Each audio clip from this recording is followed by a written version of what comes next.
Imagine a place where the boundaries of age, industry, background, and culture melt away, replaced by a shared desire to explore the depths of our collective experiences here on the open, shaded porch. Amidst an atmosphere of serenity and tranquility, leaders from all walks of life gather to share their stories, the stories that shape their very beings and doings. This is the Knowledge Mindfulness Porch with Laila Maroof. Welcome back to my talk with Rana Al-Nibari. The power of Rana's voice and vision to create meaningful impact is clear. Through her influential roles, advising policymakers, speaking at global forums, and elevating standards through esteemed memberships. Rana served as a CEO of INJAZ, a nonprofit organization that drives youth education and training in workforce readiness, financial literacy, and entrepreneurship. She helped create a massive impact on the lives of students by educating Kuwait's future workforce. Rana, can you tell us more about your experience leading INJAZ and empowering the next generation? So what attracted me about this organization was the fact that it was 100 years old, Laila, with amazing, well-developed programs that pushed youth today to acquire lifelong skills. Skills that not necessarily they would be taught in school, but are equally important towards developing their career tomorrow, to understanding what that real world means, and to be more of an entrepreneur in what they strive for in school or outside. So that in itself was extremely attractive to me. And then adding to that was the organization stood for opening those programs for areas where they don't have the advantage of learning about these skill sets. So, and in many instances, we would work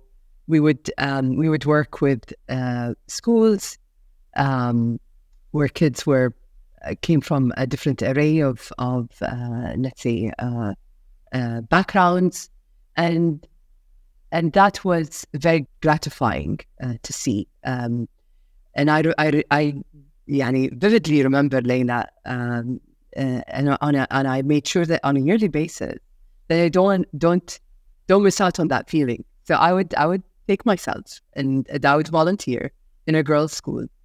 To get there, I had to have my Google Maps on and my navigation, and it just threw me off because it's nowhere that I was used to. And I would go there, and going to the classroom, of course, it was in the beginning all about who is this strange character coming in. So to everyone in that classroom, I didn't even belong to the country. And it was as if I was a foreigner, speaking foreign language, looking like a foreigner.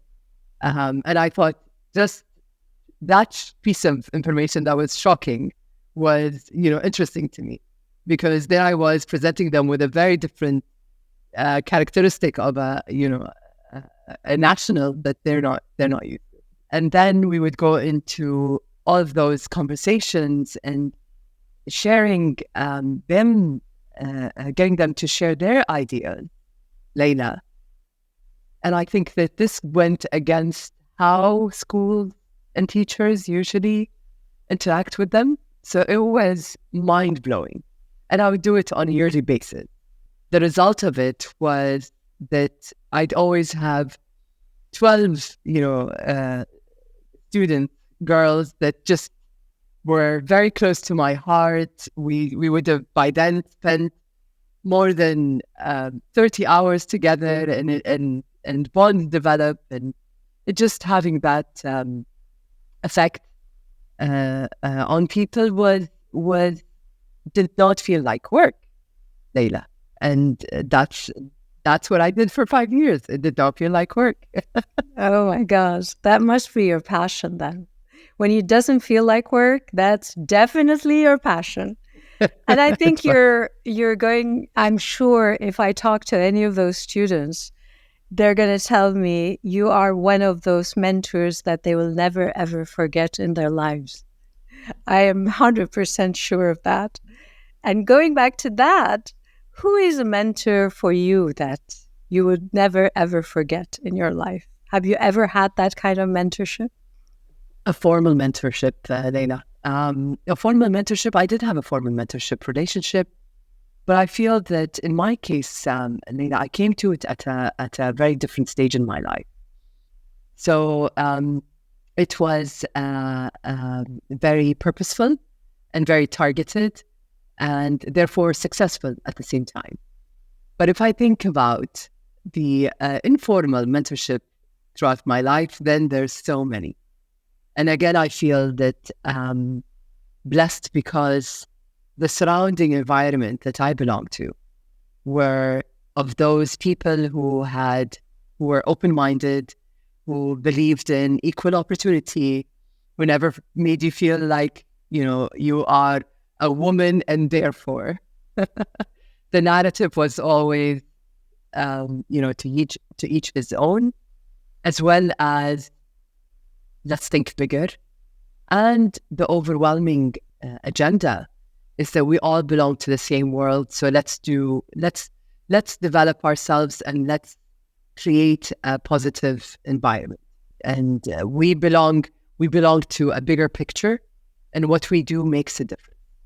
So being empowered at a very early age with a clear understanding of something that you do makes a difference just resonate with you for a lifetime. And I feel extremely, extremely. Wow. I think you're right. It is lucky to have a space, to have an environment where you feel valued for your opinion, valued for your input. I mean, that you have that feeling that you can make a difference in this world. Wow. And I feel that, I don't know if I'm right or wrong, but I feel this is not common in today's world for youth. I mean, I look and something like the summit that happened in Dubai in end of November, beginning of December for 2 weeks. It's the Climate Change Summit, the conference, the COP28 that took place.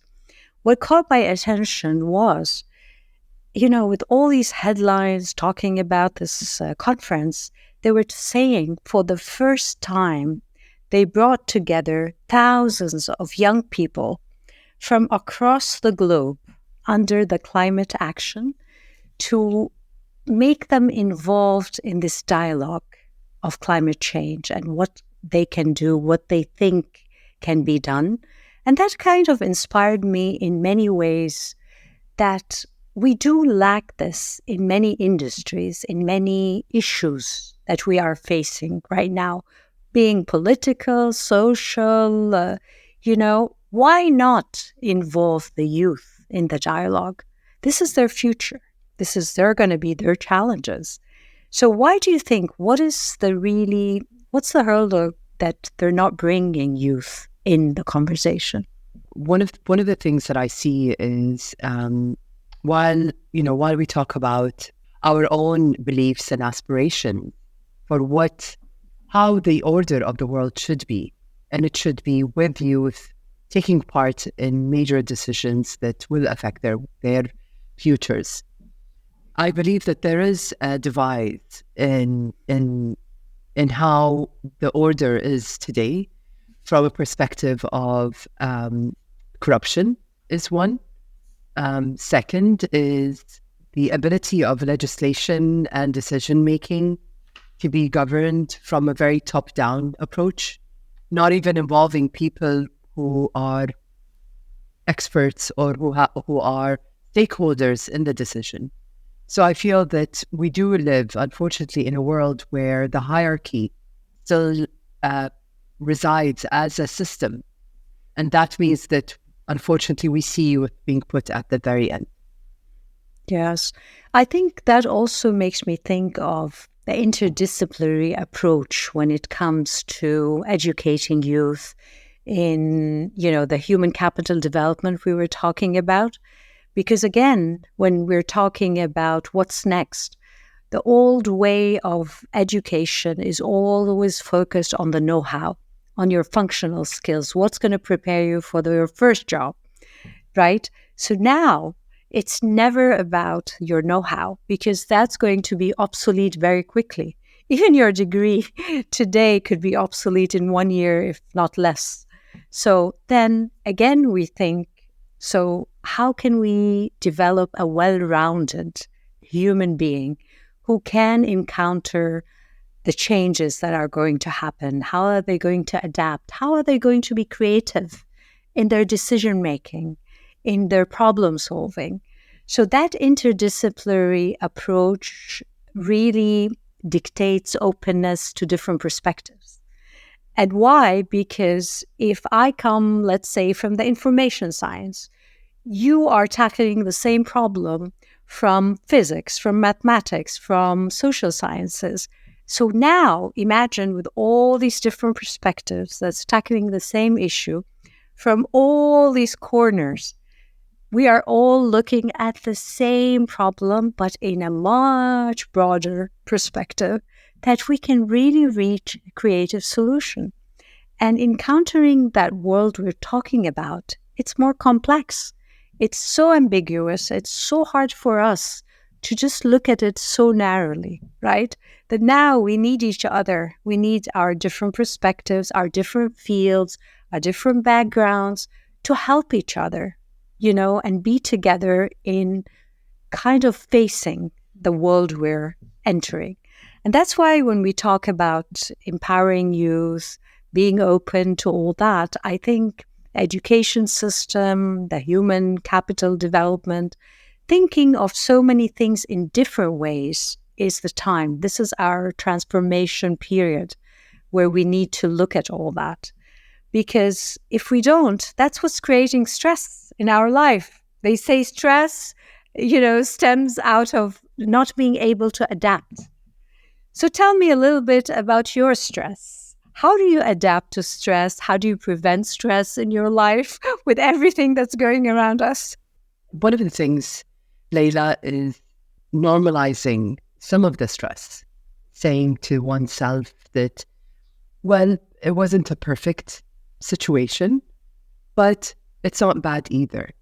And I think that goes towards how you deal with your mental health and how you deal with just your ability to stay above things, afloat, and a bit on the positive side. And I feel that is clearly a mechanism just for sheer survival and sheer dealing with difficult situations.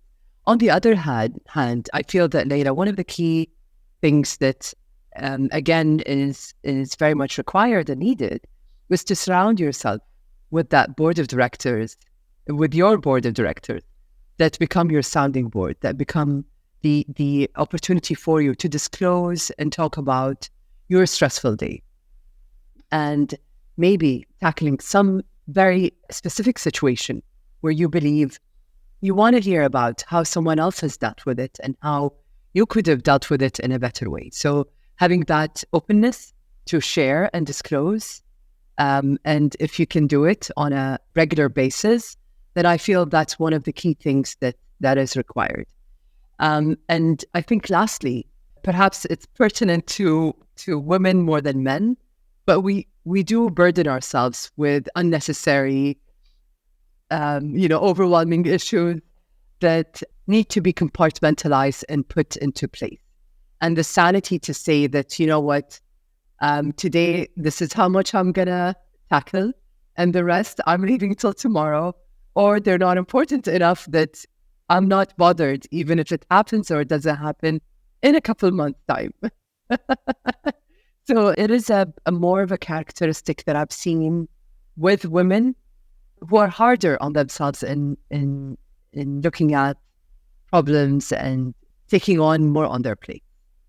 So I've seen it in my environment, Laila, where, if I would judge my mother, all you need to say is something as simple as, I don't feel like doing this today. And she'd be like, oh, I'll do it for you.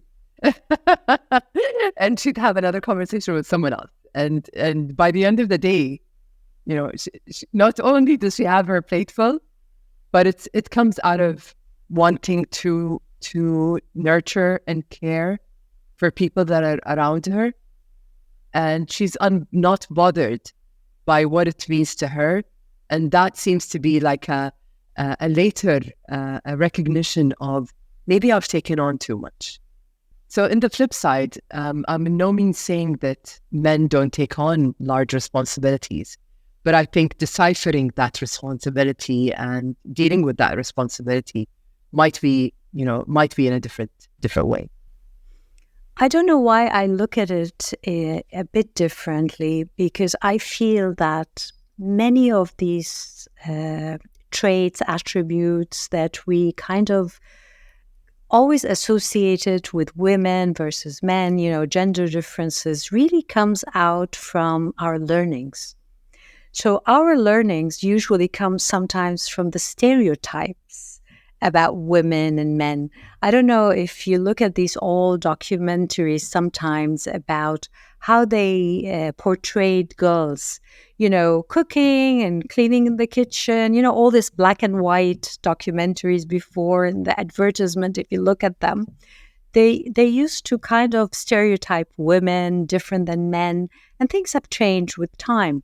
So I feel sometimes it's our learnings, and part of those learning is that nurturing kind of, environment that we have to provide for in our household, in our life, in so many of what we do, that with time, we tend to forget that we can unlearn it. And I think this is where, in today's world, in today's ways of learning, is, I always say, you create, but you keep renewing. And what I mean by renewing is really asking yourself the tough questions about, does this work for me now? Maybe it worked for me for the last 10 years, but you know what? Maybe it stopped working.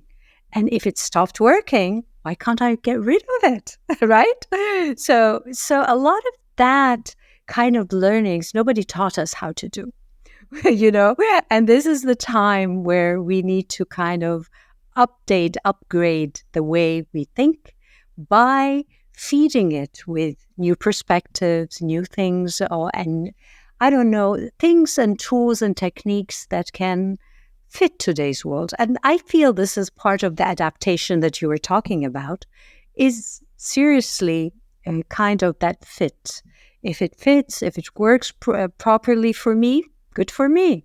If it doesn't, then maybe it's time to think about how do we renew it, and how to just to keep, like we said, our mental health, our emotional health, that anchor inside us, that no matter what's going on around us, we're kind of, we have that strength, that core that we need in today's world, which is not easy. Again, that's why taking the responsibility of learning, of researching, of reading in different, fields and different perspectives and all that, I think that kind of feeds a lot of that way of thinking that you were talking about, which I really admire, because again, what you think also reflects on your behavior, communication, your actions, your life in many ways. And this is what we need. I do believe that we need to, stay away from quoting stereotypes. Absolutely. I think that today, as we navigate and this new, so many unknowns, I feel that you as a leader, or you as a human being or a person, will adapt to what's before you, and you will gravitate toward having those critical, let's say, traits. And those traits might not look like the stereotype traits, but these are the ones that you need to face what's in front of you. So absolutely. I think that when I refer to certain models, it is based on, research that says that we have seen a bigger percentage of women leaders with those attributes rather than men. And I'd really leave it at that, Laila. So absolutely, I see exactly what you were saying. Yes, maybe it's something interesting for research in the coming. What I don't know, but I think also I'm so aligned when I look at your CV and your different roles that you kind of opt to change a couple of years from INJAZ to the scientific center, leading there, and then now the institute and all that. It just, for me, is like, wow. And it makes me curious about, when do you feel it's time to change? When do you feel it's time to kind of make a U-turn, or, you know what, I'm going to take a right turn now? When? How? What are the factors that kind of contribute to that moment when you feel, yes, now it's time? I think, Laila, looking back, in no way was it intentional, but I think it was innate. It was innate. I have, in the string of 15 years, the last 15 years, moving from a nonprofit to a science center, and today to an institute in banking studies, teaching professional education, there is a commonality that is about all of these three positions, and one of the key ones is the need for change. So, in accepting those challenges, I was keen on the narrative that was given at the beginning, say that here we are, this is an amazing institution, and we need to drive change, we need to adapt to this, and we need to adapt to, what's coming, and let's do planning. And I'm a sucker for strategy. So this is one of the key things that, again, puts a smile to my face. And I feel it's when I enjoy getting my hands dirty, bringing those teams and working overtime and just thinking about how do we build this amazing organization. The other element that brings all of them, to me, in my mind, together, Laila, is the commonality that all of them belong to quasi or informal learning. So I've never belonged to a formal university setting, but in my role in INJAZ, here we were trying to educate and empower youth. When I see my role in the science center, again, it was about driving STEM through the center in the look and feel and the artifacts and exhibits that we had, but also in curating programs over and above that would get people excited about STEM. The third is today, looking through the lens of professional education and contributing to knowledge development in the leading sector in Kuwait, and the sector that's going through the most challenges worldwide.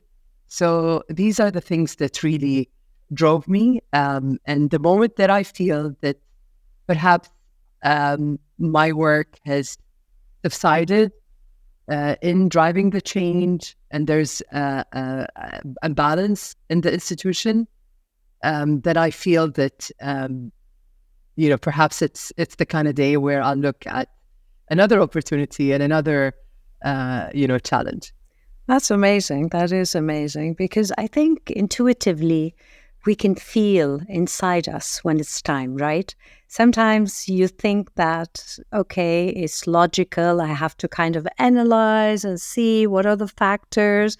Is it the right, like context? Is it right for me economically? Is it right for me socially? You kind of use your intellect.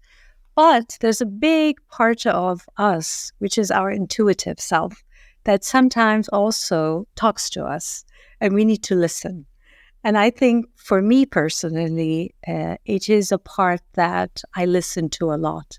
I used to ignore for a long time. I kind of never had the confidence in using that kind of knowledge that I had. But now I see more and more myself listening to that voice and kind of trusting in it. And when I feel something, I take it. I take that as a piece of information. I try to grasp it and then kind of mush it with my intellect and logical kind of part of my brain where, okay, you need to analyze and do all that. But really, in real life, we kind of use both. So are you like that? Do you use that intuitive part of you?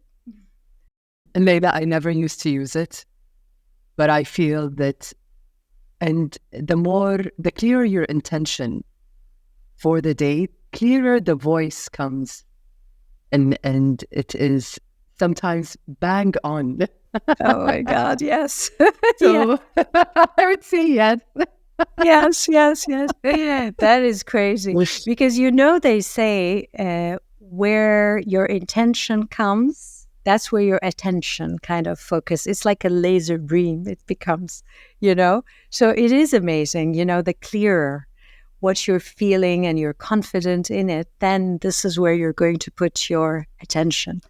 So talking about your attention, where do you see yourself in 5 years from now, Rana? When I see myself, again, belonging to an environment where I want to drive positive change, Laila. So I feel that as long as I'm here, willing and able, that's the space that I want to be in. In what capacity, I don't know, but I am willing to always consider different challenges. And I think that's sort of a little bit apparent from the past. And I feel I still have that keen drive to inject myself in the unknown and then, swim upwards or or sideways or. That is really nice. So in a gist, I think we focus on how we can be individuals that can give back. Is always something that I feel would keep me alive and would keep me in check. At the same time, I think that merging my both worlds to mean something. So as you clearly mentioned, and I know this is a passion that we shared, Laila, is how do you bring your environment or your children or your the people that are around you to adopt some of the things that you've been exposed to. And I feel that's where, the world becomes very meaningful for me, where I'm able to not only grow on my own, but to help people around me also grow with me. Yes, definitely. And I think, I don't know, I talk from maybe a brief experience and all that, maybe a little bit more than you in age, is that I think modeling the attributes you want to see in your loved ones, in your work environment, just modeling that in a very genuine way where you are shining. All the attributes that you want to see out there, you're doing it yourself. So kind of you're creating that aura around you, that you are inviting your children, the people you love, your work employees, wherever, just to kind of embrace that. And that's how they look at you and model a lot of the things they see without you even saying a word. You're just creating that environment, which I think is amazing. If it comes genuinely, it has to come genuinely. People can sense, the genuine stuff. And that's where the intention comes again into the picture in many ways.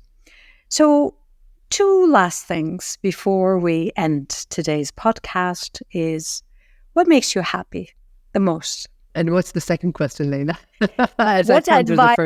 What advice would you give the younger listeners? I'm always kind of inclined for the younger listeners, but let's talk about all listeners. What is the advice, your insights that you would leave them with today?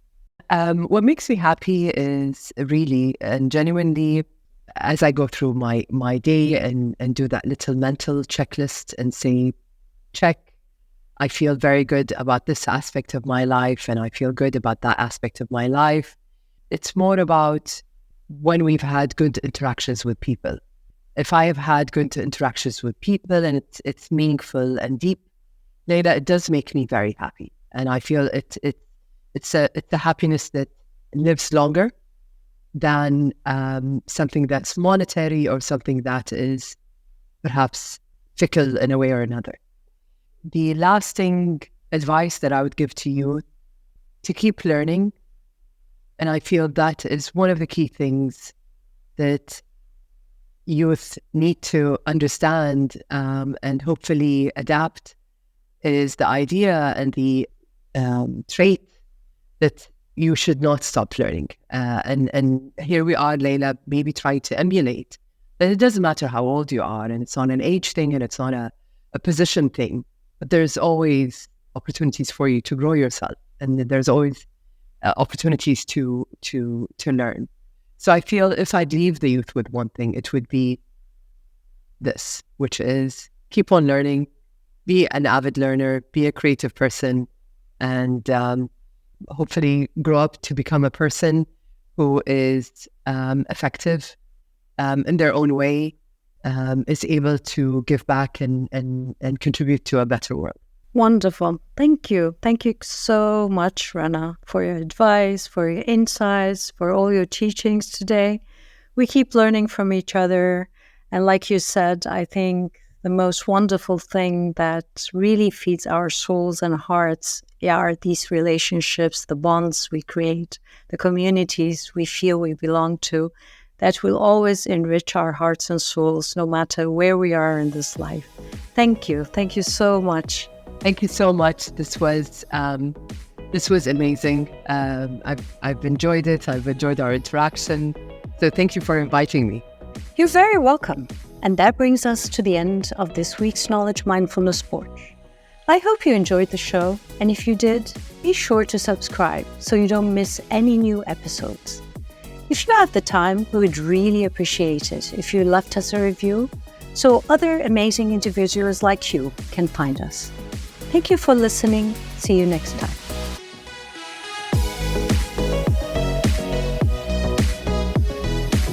You have been listening to the Knowledge Mindfulness Porch with Laila Maroof. If you want to join the movement of knowledge mindfulness and shape the world of tomorrow, go to drlailamaroof.com. The Knowledge Mindfulness Porch is a production of Forbes Books.